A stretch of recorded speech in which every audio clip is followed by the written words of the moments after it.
On a eu une petite coupure, on est toujours avec notre invité Julien Vico Hamel, la voix du surf français, non, on peut le dire quand même, parce que t'envoies des décibels oui, sur beaucoup de compétitions du circuit WQS et WCT. Et oui.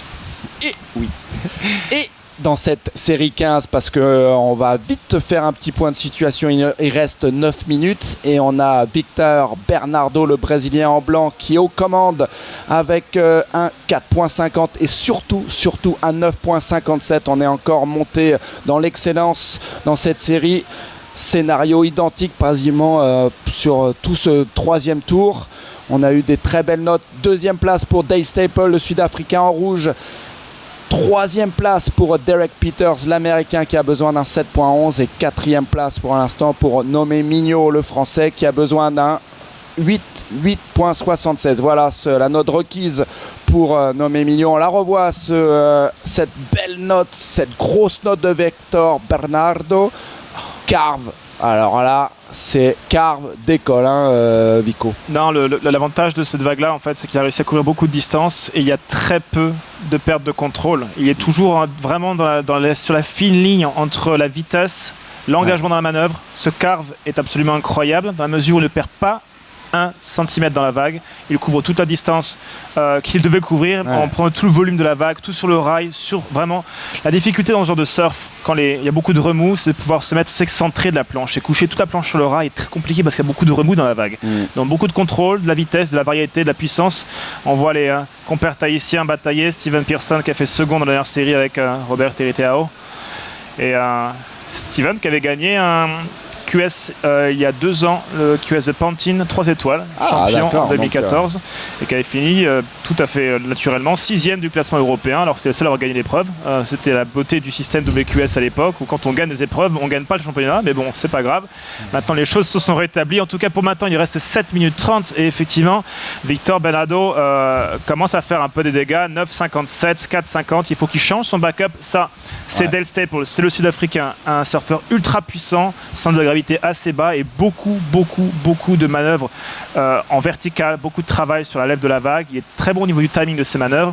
Info importante pour Dale Staples, il avait été auteur d'une interférence hors série il y a 2 ans lors du Prime de Carcavelos, dans une série où il était concrètement en train de faire du free surf. C'était la dernière série de la journée, la lumière baissait, il est parti faire du free surf un peu trop proche de la zone de compétition, et il surfait avec une combinaison avec un haut rouge. Et en fait, il s'est retrouvé à faire un canard et se retrouvé à la trajectoire de CJ Hopgood. CJ, en fait, a dû s'écarter, a perdu la dernière section, a perdu sa vague. Et vu qu'il n'était pas noté, qu'est-ce qui s'est passé? Mais le problème, c'est qu'ils étaient convaincus que l'interférence était faite par un surfeur dans la série, d'où le problème avec le lycra rouge, qui est en fait une combinaison rouge avec le faux jour, peu importe. Donc, gros fiasco. Et Dale Staples d'avouer un peu la queue entre les jambes, qui était responsable d'une interférence alors qu'il n'était pas censé dans la série vu qu'il était au tour d'après. Donc il a pris l'interférence. Mais là, il n'y a pas eu d'interférence, en tout cas. Pas du tout. Et tu parlais du backup. Lui, il est déjà auteur d'un 6 points et d'un 7.33. Là, il vient de le gommer, ce 6.60. Avec ce 6.63, il progresse un petit peu. Ça lui permet de creuser l'écart sur Derek Peters, l'Américain, qui est repoussé à 7.14. Et ça commence à sentir le roussi pour Nommé Mignot et Derek Peters, alors qu'il reste juste un peu plus de 5 minutes. On va entendre la sirène classique, ce petit boudou boudou boudou qui vient de la tour des juges. C'est une grande alarme en fait. Voilà. Ça mais très très fort, c'est très désagréable, ça dure beaucoup trop longtemps. Là, on a un surfeur en jaune qui est Derek Peters qui demande sa situation. Pourquoi? Parce que Dale Staples vient de prendre des bons points et maintenant il lui faut un 7-14. C'est largement à sa portée. Maintenant, ce qu'on sait, c'est que depuis le début de l'après-midi, si on n'arrive pas à scorer plus de 14,53 en moyenne, on n'arrive pas à passer. Donc c'est assez important pour les surfeurs de se classer vraiment sur le haut du tableau. 14,07 pour Victor, 13,96 pour Dales, juste en dessous de 12,50 et enfin 6,74 pour Nommé qui n'arrive vraiment pas à décoller dans cette série. Pourquoi? Parce que voilà, souvent les séries à ce niveau de la journée, c'est des séries de 3 vagues. Donc pour peu qu'on ait la 4e priorité, on ne tombe pas sur les bonnes vagues. La 3e vague de la série est généralement pleine de mousse, donc beaucoup moins esthétique au niveau des juges, offre beaucoup plus de difficultés pour les surfeurs pour travailler sur les trajectoires avec beaucoup de contrôle. Donc souvent, première et seconde vague de la série sont les bonnes. troisième et quatrième sont souvent catastrophiques. Donc on voit une grande différence de points entre les leaders de la série et ceux qui, à chaque fois, en chaque fin de série, on a un surfeur qui est à 8 ou 9 points. Un peu comme Tristan Guilbeault, un peu comme beaucoup de surfeurs qui sont trouvés en fait à contre-temps. Ils étaient en priorité lors des mauvais moments, poussaient un peu à l'erreur pour prendre une vague parce qu'ils n'avaient pas forcément le temps de prendre autre chose. Et quand ils remontaient vers le large, ils se retrouvaient en dernière priorité. Et quand le set arrivait, ils n'avaient pas de vague. Ouais. C'est un peu la stratégie des gagnants. Hein. Quand on a les bonnes notes en début de série, après on peut prendre son temps. Voilà. Et c'est vrai, après utiliser à bon escient cette priorité, être patient et neutraliser et contrôler la fin de série. Et là, c'est un peu, comme tu lui dis fort justement, c'est en train de se passer 4 minutes. Et il va falloir que Nome Migno aille chercher ce 8,79. Il y a beaucoup de messages de soutien qui nous arrivent via Twitter avec le hashtag Surf Plus pour nommer notamment Salty Days Go, nommer la Migno Family, y passe, et avec des remerciements à Surf Plus. Et c'est dur pour tous ces jeunes Français parce que voilà, le plateau est extrêmement relevé. Quelle a été ta première impression quand tu as vu la liste des inscrits pour ce QS 3000 ? Parce qu'il y a quand même des gros noms. Et beaucoup d'Hawaïens notamment. Un QS 3000, c'est grossièrement l'ancien QS 5 étoiles. Donc c'est très important. 3000 points sur une saison, c'est gigantesque. On se rappelle qu'il y a encore 2 ans, quelqu'un qui gagnait un prime prenait 6500 points, le second prenait 3000, ce qui correspond à une 7e place sur un CT. Maintenant, les choses ont été réévaluées, les primes n'existent plus, ça reste des QS 10 000. Donc on prend 10 000 points quand on gagne, ce qui était le même nombre de points que sur un CT. Donc beaucoup de chance. Ce qu'il y a, c'est que Threshold commence le 28, le jour de la fin de cette compétition. Ça, c'est le live, c'est Derek Peters, l'américain, qui cherche une bonne vague. Il lui faut un 7-14 entre une vague un peu lente. Maintenant, il faut taper fort. Il va falloir travailler sur au moins 2 bons turns pour finir, perdre d'équilibre. Et voilà, 2 turns, ça ne suffira pas. Il va rester aux alentours des 4. Donc oui, beau plateau. Et un véritable contraste de niveau, beaucoup de juniors, beaucoup de nouvelles générations qui arrivent, beaucoup de jeunes brésiliens. Pourquoi ? Parce que la plupart des très bons surfeurs, en tout cas au niveau du plateau, du top 100, ont préféré ne pas se fatiguer sur l'épreuve de Martinique pour arriver à s'entraîner sur Threshold qui commence le 28. D'accord. Donc du coup, ça laisse champ libre à beaucoup de nouvelles générations, des surfeurs qui sortent un petit peu de nulle part. Mais au regard des scores qu'on a eu, on a eu de très très bons scores sur des vagues encore difficiles. Demain, le swell sera plus présent, les conditions seront plus lisses. Et on risque d'avoir des surfeurs qui auront déjà surfé aujourd'hui le vrai basse pointe et qui vont demain jouer un petit peu sur l'expérience d'aujourd'hui et travailler sur un surf qui sera encore plus dans les critères. Donc bon niveau, beaucoup de jeunes surfeurs et on retrouve en fait les surfeurs qu'on retrouve sur les pros juniors mondiaux. Là, ce surfeur en bleu, c'est Nome Migno. Allez, Nome Migno, là, il faut qu'il passe à la vitesse supérieure. Il est un peu en retard sur la section. Allez, ça tient pas. Et un grand absent, on a eu beaucoup de messages qui nous demandaient pourquoi Charlie Martin n'était pas présent. C'est exactement pour ça, parce qu'il a préféré se réserver pour l'épreuve WQS de Trestle qui va arriver là, ce week-end. Donc il a fait l'impasse et je sais qu'il aurait aimé être présent sur cette épreuve des Antilles. On sait que c'est très important pour tous les Guadeloupéens, les Martiniquais, les surfeurs de Saint-Martin et de Saint-Barth de venir ici parce qu'ils sont super heureux que la Ligue et que des gens aient osé, on va dire, organiser une épreuve dans la Caraïbe. Non, c'est absolument génial et j'ai passé beaucoup de temps avec Gégé Brasset depuis que je suis là, que je connais depuis bien longtemps et qui était un de mes anciens élèves en formation de professeur de surf. Et le surf martiniquais va changer. Depuis cette compétition vers le futur, tout va changer. C'est la première fois que les surfeurs locaux voient autant de surfeurs professionnels sur leur vague. Donc ils vont découvrir de nouvelles trajectoires, ils vont tester différentes choses. Les surfeurs pros vont laisser des planches. Il y a plein de choses qui vont commencer justement à ouvrir de plus en plus d'horizons et ça va mettre la Martinique comme un véritable... Les vagues qu'on a, c'est incroyable. Donc il faut vraiment profiter de cette épreuve pour mettre la Martinique sur la carte des spots mondiaux. Le surfeur en blanc, il va logiquement trouver une rampe. Voilà. Frontside blowtail, un peu cork, mais il passe pas, c'était logique. En même temps, il y avait des cailloux environ 30 cm de la zone de réception, donc il aurait fini en sashimi. Mais bien essayé pour Victor. Donc, ouais, c'est important cette épreuve. Et un 3000 points, c'est gigantesque dans une saison. Dale Staples, pour l'instant, il cherche à consolider. Ouais, ça compte dans le décompte final. C'est un keeper. Là, on prend 3000 points pour une première place, on prend 2250 points pour une seconde place, c'est des keepers, 1560 pour les demi-finales. À partir du moment où on arrive sur les quarts de finale, c'est une épreuve sur laquelle on pourra compter en fin de saison lors du partage des points. Ah, il y avait de l'amplitude dans ce R. Il est pas loin quand même à replaquer le contrôle. Le problème, c'est que la planche flippe maintenant, alors qu'il est parti un peu trop vertical, ce qui fait que là, il aurait dû partir en nose peak, donc planter le nez de la planche maintenant pour replaquer. Et vu qu'il est parti un peu trop et devant la vague, il a perdu une demi-seconde. Il a trop ouvert son épaule droite en fait à l'accélération. Mal pour lui au niveau du genou là, parce que c'est pas grave, il va le changer. Ça c'est backside blowtail 180 to reverse avec un petit nose peak pour Nomé qui est pas très content. On peut l'imaginer, il passe complètement à côté de sa série, le Français. Malheureusement, il va quitter ce Martinique Surf Pro avec Derek Peters parce qu'il était impressionnant dans les tours précédents, l'américain, mais là Victor Bernardo le brésilien et Dale Staples, on les retrouvera dès demain dans ces conditions, tu le disais, qu'annonçait Jérémy Brasset, plus gros, plus propre, avec du bon vent. Il va falloir être là dès l'aube, j'ai envie de te dire. Toi tu y seras. Et oui, call à 8h, effectivement. Voilà. Pour un début, je pense à 8h15. On va enchaîner assez rapidement parce qu'on sait que les vagues sont là. On n'est pas gêné par la marée, ce qui est génial. C'est un confort qui est hallucinant. On connaît les vagues, on sait que le vent sera assez régulier.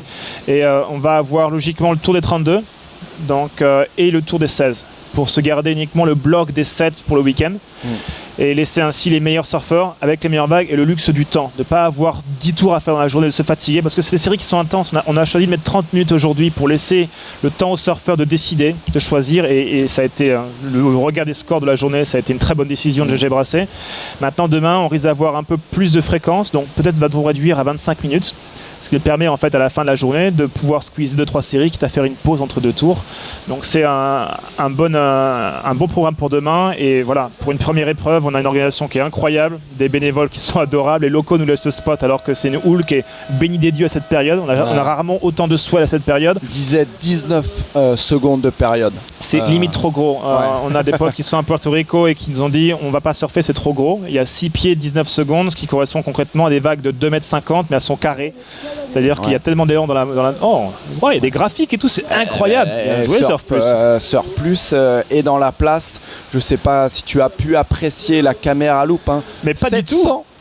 À 1000 images secondes. Ça, c'est quasiment de l'inédit dans l'histoire du surf professionnel. C'est celle qui était garée sur mon bureau ce matin, celle qui fait environ 100 000 kilos. Voilà, il faut à peu près 10 personnes pour la soulever. Mais c'est bien, ça fait des emplois. Voilà, alors on va même demander à la régie, est-ce qu'on peut montrer la super loupe à notre ami Vico parce qu'il ne l'a pas encore vue. Voilà, tu vas pouvoir apprécier le détail. Steven Pearson. Voilà, en plus on te met un tahitien, regarde. C'est belle cette manœuvre, bien replaquée. Regarde la zone. Oh, mais c'est incroyable. Eh oui. Elle était géniale. Eh oui. Surf Plus, il régale. J'ai envie de dire, il régale. C'est comme ça. On arrive ici, on est sur des chaises. C'est parfait. Ouais. Je vais habiter là, je pense. Belle réception. On a plus de superlatifs. On a épuisé notre dictionnaire parce que non, mais sans rire, c'est vraiment impressionnant. Ça nous permet d'apprécier et regarder même de voir la future fracture du genou de Steven Pearson. Ouais, voilà, ça c'est le blowtail, ce air frontside, no grab. Il aurait peut-être dû graber notre ami. S'il avait grabé, il n'aurait pas pu le corker en fait. C'est le problème, c'est quand tu vas, c'est un peu compliqué comme mot. Graber, corker. S'il avait attrapé le côté de sa planche, il n'aurait pas pu la mettre aussi verticale que ça et donc appuyer sur là ce qui lui restait de sa cheville et peut-être de sa future descendance. Oh, c'est pas bon ça. Donc ça c'est slide press switch qui s'est fait mal. Donc là il surfe comme ça. On dirait qu'il a pas mal, mais en fait il a très mal. Voilà, ici. Il s'est fait mal. On l'a vu. On s'est demandé à un moment s'il remettait pas le lycra, mais il se plaignait du bas du dos, donc c'était bien ça. Non, j'ai été le voir. Il est pas bien. Il s'est fait mal hier soir en fait. Il s'est fait mal hier soir en allant au lit. En allant au lit. Oui, et écoute, ça arrive. C'est un grand garçon, c'est un bon gabarit, c'est un bon poulet quand même. Et c'est une sorte de Jordy Smith avec une sorte de mâchoire pour faire des pubs pour les rasoirs. Et je sais pas, il a dû tomber sur un lit trop mou. Je sais pas ce qui s'est passé, mais bon, il a le dos un peu plié. Ça, c'est Tim Bissot qui sort pas aussi vite dans la vraie vie, mais qui a réussi à choper la bonne vague au bon moment et qui a sorti Paul Cédar Distinguin avec une combinaison de 3 turns. Je crois qu'il avait un 5,68, ils lui ont filé un 6, il est passé. Là, il est scotché dans la lèvre là. il y a les cheveux, la gerbe d'eau, ça part dans tous les sens. On dirait un tableau de Chagall. Ouais, et on va revenir au direct parce que, allez, on reste dans le même scénario que les séries précédentes. T'as pris la masse, hein, Joshua Burke, le surfeur de la Barbade, eh ben, il va scorer dans l'excellence. On attend encore 2 notes de notre panel de juges préférés. On va vous rappeler 5 juges qui officient. Sur les 5 notes, on prend la plus basse et on prend la plus haute. On les enlève et on fait la moyenne des 3 restantes. Et ça donne un 8 pour Joshua Burke. Donc voilà. Pas super comme nom quand même, Burke. Joshua Burke, effectivement de la Barbade, excellent surfeur, il sort juste une carrière junior. Le problème effectivement c'est que pour ces surfeurs là il y a très peu de circuits. Il y avait un circuit panaméricain avant qui n'existe plus vraiment, donc beaucoup de ces surfeurs là vont faire le circuit NSSA, le circuit scolaire américain, qui est beaucoup plus actif sur la Floride. Donc on a 2 juges, 2 juges floridiens. On a Jeff Krugel qui est aussi juge sur le World Tour. On a Gordon qui est responsable de tout le circuit américain côte est du circuit nécessaire. Donc il connaît tous ces surfeurs-là. D'accord. Et on a un juge puertoricain aussi, Sammy Martinez. Donc ces surfeurs-là se connaissent. Après, dans cette série, c'est encore la beauté du QS, c'est qu'on a toutes les générations et tous les surfeurs. On a un basque espagnol qui parle très bien le basque, très mal l'espagnol, très mal le français et pas du tout l'anglais. Imanol Yeregui, et le nom est assez particulier. Bon, on l'invitera peut-être pas sur le plateau. Ne l'invitez pas, non, il est très gentil, mais effectivement, il parle un peu en braille. Beric De Vries en rouge, surfeur incroyable, bonne carrière, 3 ans après sa carrière de junior, excellent surfeur sur le rail, aussi bon dans les airs. Suivez-le sur Facebook et sur Twitter, il doit dire environ 700 bêtises à la minute, il est énorme. Et Matt Lewis Hewitt, avec un nom qui n'a rien à voir avec Jennifer Love Hewitt, il vient de Nouvelle-Zélande, c'est le seul néo-zélandais cette semaine. Pourquoi ? Parce que le reste des néo-zélandais sont soit sur le World Tour, soit sur le Prime et vont faire le World Tour. Et à savoir aussi que la semaine prochaine pour Trestles, Kelly Slater sera sur le Prime, enfin sur le QS 10 000 de Trestles, parce qu'on ne sait toujours pas s'il y aura un US Open. Donc pour l'instant, les surfeurs de chaque continent ASP, chaque région ASP sont obligés de faire un QS 10 000.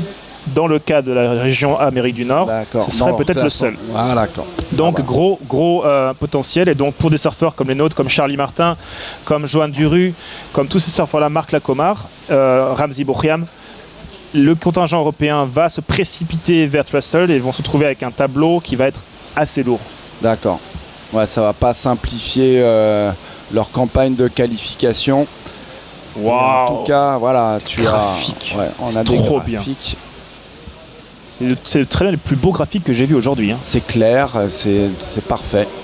Alors qu'il reste 24 minutes dans cette dernière série de la journée un peu marathon, faut bien le dire. Et pour l'instant, Joshua Burke qui a ouvert son compteur, 8 points, 3,83. Ça c'est pour Matt Lewis Hewitt, le Kiwi, seul Kiwi embarqué. On n'a pas aussi beaucoup d'Australiens. J'ai vu Chapman Cooper, le surfeur de North Narrabeen. Ouais, il y avait d'autres Australiens ou pas? On a quelques Australiens, mais rien de véritablement. Ils sont tous sur Trestle, c'est le truc. D'accord, voilà. Il y a eu un effet d'aspiration de l'épreuve californienne. Exactement. Mais bon, on a quand même un très beau plateau. Attention, ça va peut-être démarrer. On va se reconcentrer sur ces surfeurs. Alors, ça démarre pour Imanol Yeregui. Donc, il surfe comme un junior. Et effectivement, il est juste junior. Il voyage avec Oday Coliato, qui a fait une très très bonne série tout à l'heure. Oday fait un peu le rôle de papa. J'étais avec lui il y a encore 2 semaines au Portugal, on a fait des épreuves ensemble. Alors que là, on a un peu de eye candy pour les demoiselles. Le gars tient de la haie, Timothée Bissot toujours a quelque chose sur la tête. Et Jean-Michel Torsenu qui est au milieu, qui se gratte le dos, quelque chose, une allergie, on ne sait pas. En tout cas, ils boivent de l'eau. Et ils se disent des choses avec les mains et tout, comme des jeunes. Ils font des trucs incroyables, ils boivent. Un autre copain qui boit de l'eau aussi, bien sûr. Oui, ils se disent des choses. Et apparemment, c'était bien, donc ils partent. Donc, non, effectivement, Imanol Yeregui voyage avec aussi Andy Krier, le jeune surfeur de Honda. Il y a une sorte de contingent basque qui est venu ici. Oday Coliato qui fait un peu le rôle de parrain. Série incroyable pour Oday, qui n'a pas fait un R, pas un seul blowtail, pas une seule manœuvre dite moderne, mais tout sur le rail. Énormément de drive. Est-ce que les juges ont apprécié ? On a vu son carve là qui a été. 3 vagues au-dessus de 8. Ouais. Et puis on 3 vagues au-dessus de 8. On a beaucoup parlé des cartes de Yann Genty. Celui de O'Day, il avait rien à envier aux cartes de l'Hawaïen. Effectivement. Après, est-ce que O'Day peut surfer Jaws à la rame? Je ne sais pas. Il faudra lui demander. On va voir. Faudra lui demander. En tout cas, regarde cette série de vagues. Le swell avec le vent qui tombe. Alors ça augure bien pour demain matin. Et ça démarre pour le Sud-Africain qui a été patient. Berrick De Vries. Allez, beau flotteur là. Un deuxième. Un petit peu sur le second bottom. Ouais. Allez, il faut qu'il repasse sur la phase de vague. Alors ça, c'est les genres de vagues que n'aiment pas les juges. Pourquoi? Vague rapide, vague de série, donc beaucoup d'attente. Surfeur en bleu, demi-carve avec petite perte de contrôle. Second turn, c'est très jambe tendue. Off the bottom. Allez, ça, c'est mieux, mais c'est vraiment sur la fin de la vague. Donc voilà, ça, c'est le genre de série qu'en tant que juge, tu détestes. Pourquoi? Parce que tu as attendu ces vagues-là et elles sont laiteuses. Le surf est très instable. Surfeur en jaune. Ouais, on a vu d'ailleurs pas mal de petites fautes de 2 quarts, de petits déséquilibres. Et c'est clair que ça rend le surf de ces compétiteurs un peu moins fluide. Attention, Imanol, là il y a 4 vagues, chacun en a une. Et là pour l'instant, sur cet échange, j'ai envie de dire Imanol qui est en train de prendre l'avantage. Dommage. Fallait bien finir. C'est bien, mais écoute, il ira récupérer ses genoux dans les cailloux demain matin. Voilà, il a fait un disparu. Alors voyons s'il a encore ses 2 jambes et sa planche. La planche, oui, et les jambes sont accrochées, donc ça passe.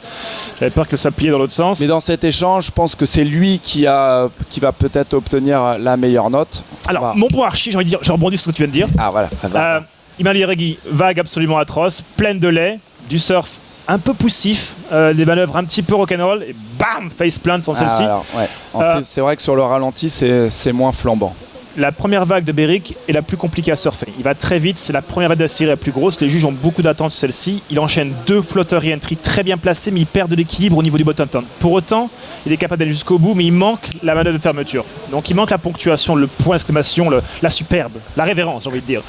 La seconde vague, elle est faite par Matt Lewis-Hewitt, beaucoup plus rapide, un bon quart, mais rien de transcendant. Ouais. Joshua Burke fait un très beau quart, mais sur la fin. La première partie de la vague n'était pas top. Donc je pense que dans l'absolu, dans l'échange, les juges vont prendre du temps, ne vont pas regarder les replays parce qu'on n'en a pas en tant que juge. Vous n'avez pas le replay de Surf Plus photographique. Non. Par contre, si on pourrait tirer un câble, ça serait bien. Comment se fait-il? Parce que je ne sais pas. Non, mais sans rire. Sur le World Tour et sur les QS 6000 et 10 000, ils ont recours justement à la vidéo pour pas dans le cahier des charges. Voilà. Donc ça c'est le joli carve. Ici, il en a un troisième qui est juste avant de s'échapper, avec beaucoup de drive sur le petit derrière. Gabarit, Joshua Burke, j'ai l'impression, par rapport aux autres. Oui, disons qu'il est encore jeune. On voit ça à la taille de mollet, ça reste encore des allumettes. C'est encore un jeune garçon, mais un surf. Bon, à la Barbade, il y a beaucoup de vagues assez rapides. Il faut avoir un surf très très intuitif avec des réactions qui sont vraiment instinctives. On n'est pas sur des longues vagues de point break. On n'est pas sur des point break californiens, australiens. On a vraiment le temps de travailler son surf. La seconde vague de la série, c'est Matt Lewis-Hewitt. On va se le revoir au ralenti pour prolonger le plaisir. Voilà, Matt Lewis. Allez, il y a de la taille. Allez, le 2 mètres, on va dire, il est là. Là, il coupe. Tu vois, erreur ici, erreur au bottom turn, il recoupe sa seconde manœuvre ici, pied arrière horrible. Ouais, un peu les jambes tendues, tu le disais sur le en et là, direct. Il bouffe encore au bottom. Là, celle-ci est bonne, mais c'est trop loin. Et dernière manœuvre, ça reste dans l'évitement. Là, ce qu'il fait, c'est stratégie de l'évitement. Il n'y a aucune bonne manœuvre dans les bonnes sections. La seule qu'il fait, c'est dans le confort, à la fin de la vague. Là, c'est Berrick. Première vague de la série, regarde, différentes tailles. Regarde la difficulté de là où il va taper. Il va descendre, off the bottom. Première section, ultra verticale. Rebond directement, très peu de prise là il prend un peu le rail, un foam climb re-entry, c'est déjà 2 bonnes manœuvres sur l'accession critique, celle-ci est bonne aussi, il tourne, il descend. Le vrai problème, c'est que là on a plus l'angle de la tour des juges, non? C'est la caméra la plus frontale. C'est l'angle de la tour des juges, donc le seul problème c'est qu'il n'arrive pas à taper sur la dernière section, mais 3 bonnes manœuvres, c'est directement en excellence. Vague de série. Regarde les notes qui tombent et qui listent parfaitement tes propos. 8,67 pour le Sud-Africain Berrick De Vries, 5,33 pour Imanol Yeregui, 4,50 pour Joshua Burke. Et attention à la note pour Matt Lewis. Ils vont autour de 7,50 à mon avis, un peu moins. Ils vont devoir trouver environ un point de différence entre celle du rouge et celle du bleu. Allez, je fais ça tout le temps. Mais on est très bons tous les deux à ça. Je fais ça tout le temps. On appelle ça des chutes d'hommes. On refuse d'obstacles tel un Take-off de mouette. Voilà, take-off chute d'homme. Donc voilà, 7,93 pour la vague du bleu, 8,67 pour la vague du rouge. Le bleu dit merci, apparemment c'est pris une rouste.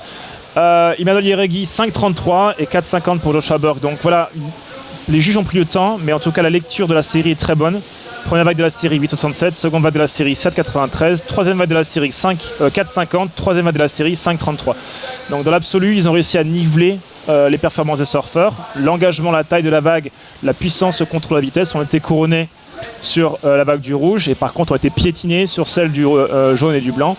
C'est tout l'intérêt des critères de jugement. Ça couronne l'excellence et ça écrase la médiocrité. Donc, non, mais c'est ça qui était intéressant sur les différents angles de caméra. La caméra frontale a bien donné le niveau d'engagement du Sud-Africain et s'est récompensé 8,67. Ça sera un keeper, comme on dit. Je vais me faire maquiller, je vais me faire essuyer. Tu te fais maquiller, non, tu transpires un petit peu du haut front. Disons que mon front en fait s'écarte entre mes sourcils ici et le bas de mon dos. Ça c'est mon front, donc disons qu'il y a quand même un peu de surface. 16 minutes et 10 secondes. Donc pour l'instant, Joshua Burke est en tête, Matt Lewis 8 est second, troisième place pour Berry De Vries, mais il n'a qu'une seule vague, donc c'est pas encore donné. Ouais, on a vu des surfeurs perdre de leur série justement avec des vagues dans l'excellence. Hein, j'ai beaucoup de mal à garder mon calme quand on me caresse avec un pinceau. Je sais pas si j'ai une sorte de fétiche. Voilà, je n'étais pas maquillé depuis samedi. Ouais. Là, je brille beaucoup mieux. T'avais besoin d'un petit refreshing. Refresh. 15 minutes 35 et ça part pour le surfeur en bleu. Matt Lewis 8, bon premier off the top sur une vague toute petite. Joli drive, second turn. Il a bien verticalisé, on va voir comment il termine. En tout cas, ça termine dans la rocaille et dans le backwash. On va regarder s'il se fait pas mal, ça a l'air d'aller. Ils sont solides, ils sont jeunes. Ils sont vachement nombreux en plus en Nouvelle-Zélande. Donc ils peuvent en envoyer de nouveau, quoi. Oh, c'est beau. Irène Corel de Marie-Laurentin. Amenez de la poésie, bonsoir. 15 minutes, c'est la mi-temps et c'est la dernière série de la journée. Après, donc... ouais, regarde, ça s'anime à nouveau, ça s'anime alors qu'il reste 14 minutes et 50 secondes. Ça démarre pour Joshua Burke, le leader de cette série. Allez, premier top turn bien effectué, le rebond est bien maîtrisé.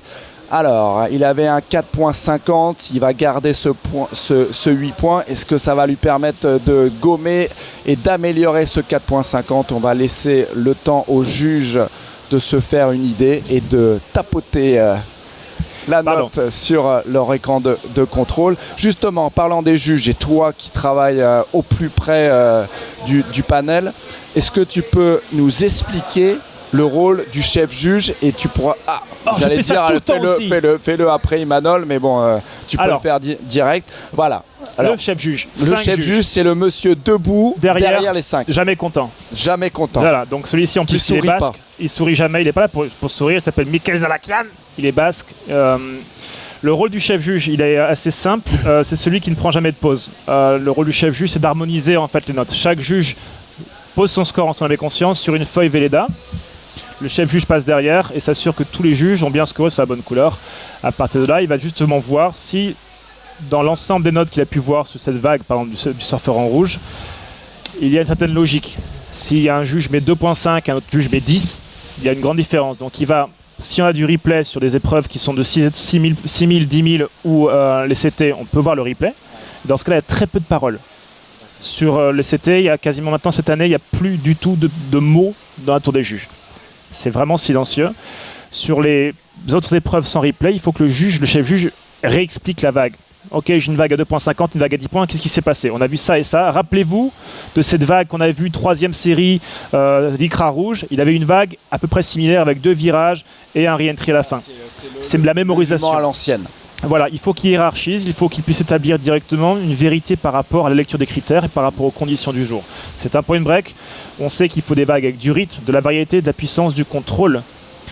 Donc à partir de là, il est là pour harmoniser. Si on voit qu'il y a des vagues qui ne sont pas bonnes, eh bien, il va être là pour les écraser. Ouais. Allez, belle manœuvre. Belle manœuvre. Il a perdu un tout petit peu de temps ici. C'est juste avant la claque. Regarde, là, il prend une petite whiff. Tu prends une claque, ça nous aussi on connaît. Poum. Oh là là. Mais bon, ça aurait été John. Voilà, là, il aurait été sous l'eau, récupéré quelques calons, qui serait revenu avec quelque chose dans les mains. voilà. Vu que c'est Josh Burke, il est encore un peu jeune et là il disparaît complètement pour ne jamais revenir. Allez, Voilà, Michael Zalakan, voilà, le souriant Jésus. Voilà. À droite, c'est JJ Brassé qui, en plus des directeurs de compétition, travaille sur les priorités. En dessous du chef juge, croyez-moi si vous voulez, c'est Gorka, son petit frère. C'est vrai, il s'appelle Gorka Zalakan. Oui, c'est les seuls qui sont assez courageux pour porter des t-shirts basques en Martinique. C'est écrit en basque, là. Il y a plein de X, de K. Ça fait knack, knack, knack, knack.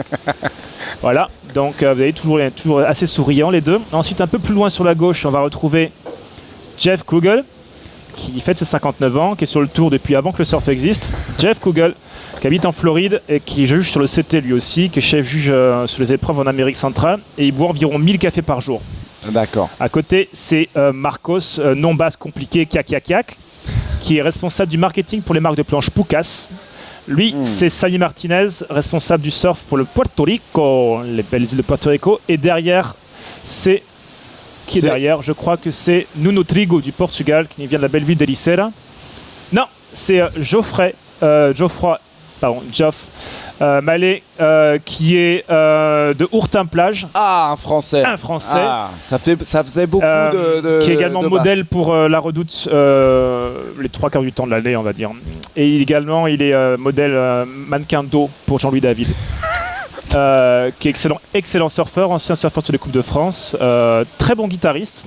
Et si on peut faire un moonwalk, je ne sais pas si Cador peut être moonwalker aussi.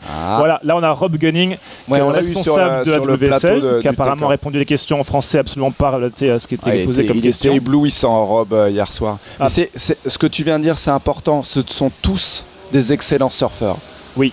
Oui. Allez, non, mais... Le chef juge peut-être pas, mais je suis pas là pour dire ça. En même temps, il va pas comprendre ce que je dis. Je parle en français, il parle en basque, mais toujours est-il. Je vais lui répéter. Hein. D'accord, très bien. J'espère que tu vas le déformer. Et donc, on a raté aussi le spotter qu'on appelle Petit Fred, qui fait environ 7 mètres de haut, 800 kilos. Et le matin, on lui fait des câlins. On monte tous dessus. Voilà, Petit Fred. Donc là, il est assis, par exemple. Il est assis. Voilà, il faut pas. Alors, le cadreur a la caméra au bout des bras, mais il fait 2 mètres 2, je crois. Et il est là pour en tant que spotter. Voilà. Il fait du 49, fillette. Il peut faire des pointes. Et c'est des vrais bras, hein. Ce sont des vrais bras, effectivement. Je pensais que c'était des prothèses, il avait un costume de muscle, mais non, pas du tout. Et donc le reste des personnes qui sont dans la tour ne servent absolument à rien. Là, on a, pour l'instant, dans cette série, c'est-à-dire qu'on a un spotter. Après, la personne qui est derrière, je ne sais pas qui c'est, mais il est là. Ouais. Après, derrière, il est très content. Il a l'air d'être content. Ouais. La seconde personne...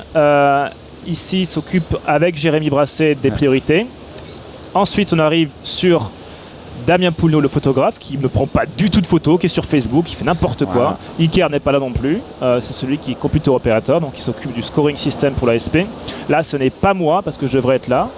C'est Joël. D'ailleurs, le commentateur. Comment se fait-il que tu sois... Tu as pris une petite pause. Ah, tu as été appelé par. Je me suis dit, bon, je peux me faire maquiller gratis, pourquoi pas, quand c'est une occasion. Là, c'est le sound system qui est généralement géré par personne. Et là, une porte s'ouvre sur la. Mais on ressort du sacro-saint tour des juges. On va retour à l'action, j'ai envie de dire. Et un qui devrait retrouver l'action, c'est Beric De Vries. Il a un 8,67. Il va pas falloir qu'il tarde. Attention à cette vague de Matt Lewis Hewitt. Oh, il a oublié son pied, ça m'arrive tout le temps. Donc voilà ce qui se passe. C'est pour ça que tous les surfeurs ont le pied droit avec beaucoup d'ongles. Surfeur en jaune juste derrière. Allez, un premier quart pas trop appuyé, mais on voit que c'est compliqué avec...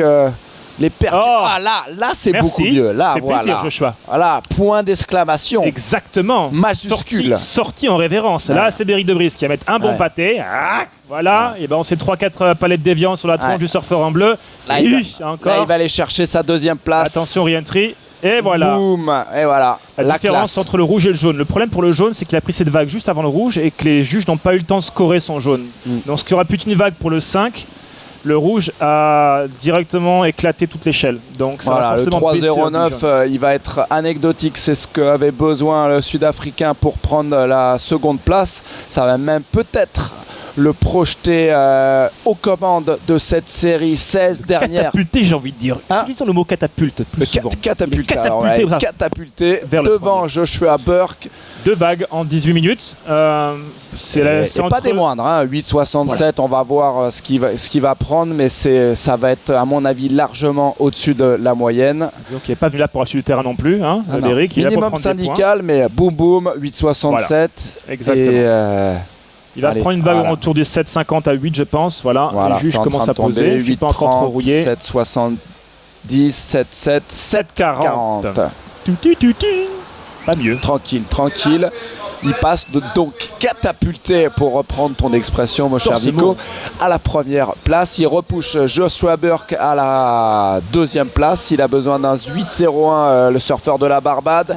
Et cet homme-là, Matt Lewis, il essaye, et là, ça chute encore. Il a besoin d'un 8,14. Donc, il va pas falloir traîner.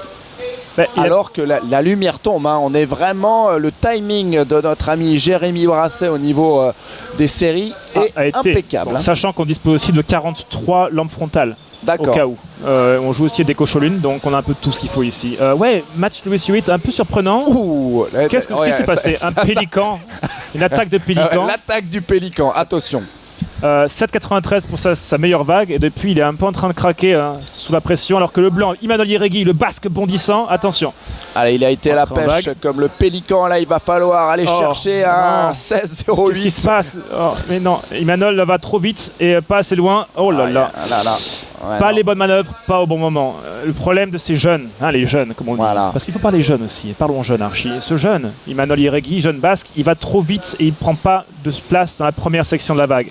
Le jaune en a pris un peu trop et maintenant il est un peu en retard. Second turn, oublie son genou avant, ça arrive aussi à des gens très bien, comme toi par exemple, moi. Tu mets du fait. Le vrai problème dans ces vagues-là, c'est que c'est des vagues de point break. Donc c'est des vagues où logiquement on doit montrer du rythme, de la connaissance, de l'exactitude dans le timing, trouver les bonnes trajectoires, prendre de l'élan en bas pour exploser en haut. Imanol Yeregui est parti pour une sorte de course à l'échalote en essayant de travailler sur aller vite et faire des demi-manœuvres. Il s'est pressé alors qu'il n'a pas besoin de se presser. C'est le problème des jeunes. Les jeunes, ils veulent tout faire trop vite. Tout se fait trop vite aujourd'hui. On ne prend plus le temps de se poser, d'un beau bottom turn. Voilà, alors que on revient encore à ce qui se passait avec son parrain basque, Oday Koliato, qui, je vous rappelle, son père est le meilleur bar de Saraos. Ah oui.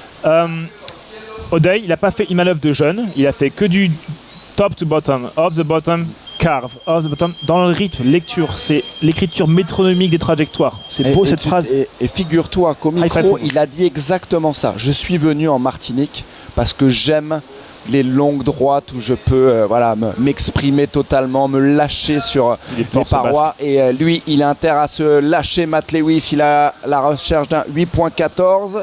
Il en est capable. Beau float là. Est-ce qu'il va pouvoir rejoindre cette section? De toute façon, il n'y a plus grand chose à se mettre sous la planche. C'est pas une Coupe de France au Sable d'Olonne non plus. Il faut arrêter de rêver. Il faut mettre des pâtés sur la première section, pas essayer de travailler dans la mousse. Là, il se dit tiens, qu'est-ce qui se passe? Il reste 4 minutes 15, c'est encore possible. Seuls les scores qui ont été faits sur les vagues de série ont été des scores à plus de 7 depuis le début de cette série-là. On sait que les conditions sont sur la montée. On va avoir de belles vagues demain, mais les juges sont dans l'attente de bonnes vagues et de bonnes manœuvres sur les bonnes vagues. On a eu de très bons scores aujourd'hui sur les meilleures vagues. Il est hors de question que pour la dernière série de la journée. Il y a une petite exception.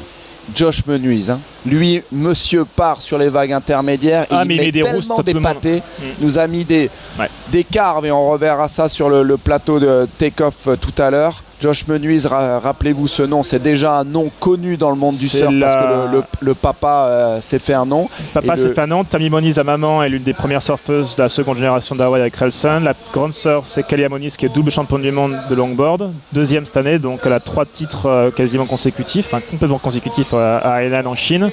Et Seth Moniz est également, comme lui, champion du monde en moins de 18 et en moins de 16 en ISA 2 fois de plus. Donc une famille assez correcte, on va dire, au milieu du surf. Ils sont pas mal.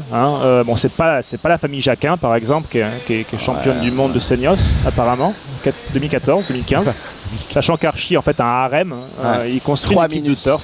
3 minutes, mon Vico.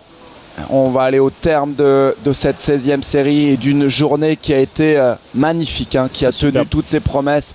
Basse Pointe a tenu toutes ses promesses, et regardez cette série peut-être feu d'artifice final, le bouquet final, mon cher Vico. Je me fais rêver avec tes paroles, Archibald. Le rouge, logiquement, est en priorité parce qu'il a pris la première vague de la série tout à l'heure. Il a eu le temps de revenir au large. Et Beric va faire un petit tour. Et en mettre plus, un grand neuf à tout le monde. Elle va bien ouvrir pour le Sud-Africain. Il est posé dans son bottom faire double up. Ah, dommage. Non, c'était volontaire. Il a vu à quel point la vague en fait était pleine d'eau. Il y a eu une petite série juste avant qui est partie en travers, qui a rempli en fait la surface vilaine, avant. La vilaine petite un peu série sournoise. De travers. Celle qui va en travers. Attention. Allez, Matt Lewis, dernière cartouche pour le surfeur. Il cherche la rampe. Néo-zélandais. Mais bien sûr, mais si tu ne grappes pas la planche, ça marchera pas non plus, Matt. Prise de risque totale. Et foncièrement inutile. Là, il était à la recherche d'un 8.14. Après, il fallait aller chercher ce type de manœuvre pour un 8.14. On allume les projecteurs Surf Plus pour voir. On est au... C'est pas... le twilight, rappelle-moi le mot en français, on commence à fatiguer. Je ne sais pas ce que tu veux dire. Le crépuscule. Tu sors vraiment des mots de twilight. Voilà. Est-ce que tu es vraiment conscient de ce que tu fais là, Archibald? Je sais qu'il est tard, je sais que tu es entouré de jeunes filles, mais il faut arrêter là, il faut avoir des limites. J'arrête dans 1 minute de vampire, et ça va, 20 secondes pour être précis. Donc effectivement, c'est bientôt la nuit. On peut dire la nuit tombée, la fin d'après-midi. Là, je me demande comment les juges y repèrent la couleur des lycras. Ils font ça à l'odorat généralement, c'est des basques, ils sont super forts. 1 minute et pour l'instant, dernière vague de Beric, un magnifique 1 point, supplanté par le 1.23 pour cette escapade aérienne complètement inutile du surfeur en bleu. Et que tu as bien se maudire, Matt Lewis, c'est comme un bon score. Il fait un 12.80, mais ça marche pas. Emmanuel Yeregui va rentrer au Pays Basque. Et je veux vous rappeler le rendez-vous qu'on va avoir à 19h, le plateau du take-off, 19h heure Martinique et Caraïbes. On reviendra sur cette journée exceptionnelle. Vous l'avez, le plateau, il est là avec les planches, les invités. Ludivine qui va nous animer ça en grande prêtresse de cérémonie. Et on reverra toutes ces images parce qu'il y en a eu des gros scores, on en parlait, l'excellence a été atteinte à moult reprises. Hop là, pas là-dessus en tout cas. Il était un petit peu cherché les oignons, Emmanuel. Et on va 4 secondes. On va vous donner, je vais laisser Vico vous donner le résultat non officiel de cette série. On va après tirer notre révérence. D'abord les highlights. On revoit cette série qui a commencé fort. C'est un peu à l'image des séries précédentes, ça s'est activé, ça s'est trop bien. 8.67 pour Beric Debris sur cette vague de série, deux gros flotteurs. Regardez le dernier turn pour ce 8.67 et après il est resté silencieux, le Sud-Africain, pendant longtemps. Ça c'est la série d'avant. Non, ça c'est la série d'avant, c'est Derek Peters. Donc, ça c'est Derek Peters. C'est pas grave, on l'aime bien aussi Derek, il n'y a pas de problème, il est américain, on dit rien. Et oui, effectivement là c'est la chute. Alors on enchaîne directement sur l'highlight de personne et c'est magnifique, c'est cette falaise. Donc on enchaînera à 19h parce que on est en train de se mettre en place du côté du plateau. Take-off, c'est le magazine Surf Plus. 19h, on vous donne rendez-vous donc à 19h et aussi on aura un call, Vico, tu me disais call officiel à 8h. 8h de matin, avec un 8h, 8h heure anti, et nous on sera présents pour vous faire vivre cette journée qui s'annonce belle, la première série. Vous voyez rien, nous non plus, mais c'est Michael February, le mec le plus fort du monde, en plus son nom veut dire février, ce qui est cool, opposé à Evan Geiselman, la superstar, Alain Donato le brésilien qui a très bien surfé aussi, et le vénézuélien Francisco Bellorin, donc excellente première série, alors que on va se contacte. Qu'est-ce qui se passe? Qu'est-ce qui nous arrive? Non, c'est pas le massage, c'est tout à l'heure le massage.